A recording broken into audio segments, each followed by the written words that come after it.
চিকিৎসকের তত্ত্বাবধানে সিসিতে নিবিড় পর্যবেক্ষণে রয়েছেন খালেদা জিয়া। দলের পক্ষ থেকে দেশবাসীর মাধ্যমে আল্লাহর দরবারে দোয়া চেয়েছেন তিনি। এর আগে খালেদা জিয়ার চেস্টে ইনফেকশন, হার্ট এবং ফুসফুস আক্রান্ত হয়েছে বলে জানান তার জন্য গঠিত মেডিকেল বোর্ড সদস্য অধ্যাপক ডাক্তার এফএম সিদ্দিকী। নীল নকশায়, চক্রান্তে, ষড়যন্ত্রে তাকে অসুস্থ করা হয়েছে। নানাভাবে চিকিৎসা দেওয়া হয়নি, সুচিকিৎসা দেওয়া হয়নি। কেস ভরার পরিকল্পনা শীর্ষক কর্মসূচি গ্রহণ করা হয়েছে।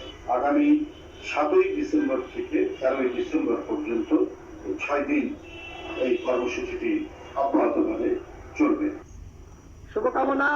আপনার এলাকায় যান, কাজ করেন, মানুষের কাছে যান। আগামী নির্বাচন হবে বাংলাদেশের ইতিহাসের সেরা নির্বাচন। শুধুমাত্র নির্বাচন কমিশন নির্বাচন করলে তারা পারবে না।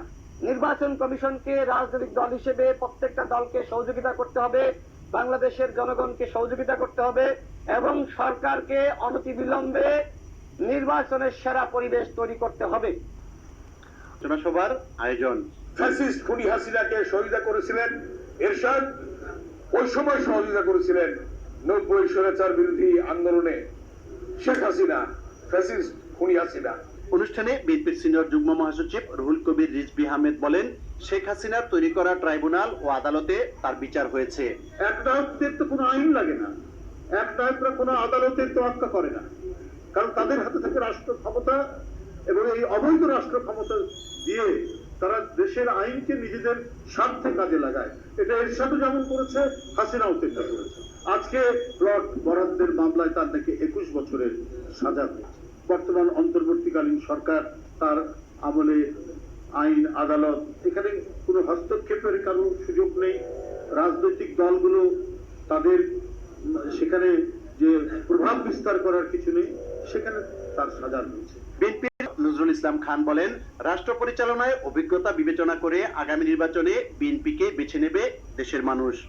রাষ্ট্রযন্ত্রের চেয়ে মূল্যবান, রাষ্ট্রযন্ত্রের চেয়ে জটিল কোনো যন্ত্র কোনো দেশে নাই। আর সেই যন্ত্র পরিচালনার দায়িত্ব যারা চান, তাদের সক্ষমতা, তাদের অভিজ্ঞতা, এটা তো বিবেচনার বিষয় নাকি। আর আগামী নির্বাচনে যারা অংশগ্রহণ করছে তাদের মধ্যে আরেকটা দল আছে যে যারা আমাদের সঙ্গে সরকারে ছিল, কিন্তু যখন সমালোচনা করে তখন আর কি ভাবটা এই যে তারা কোনোদিন কোনো সরকারে ছিল না, একেবারে নিরপরাধ আর কি। ইউসুফ আলী।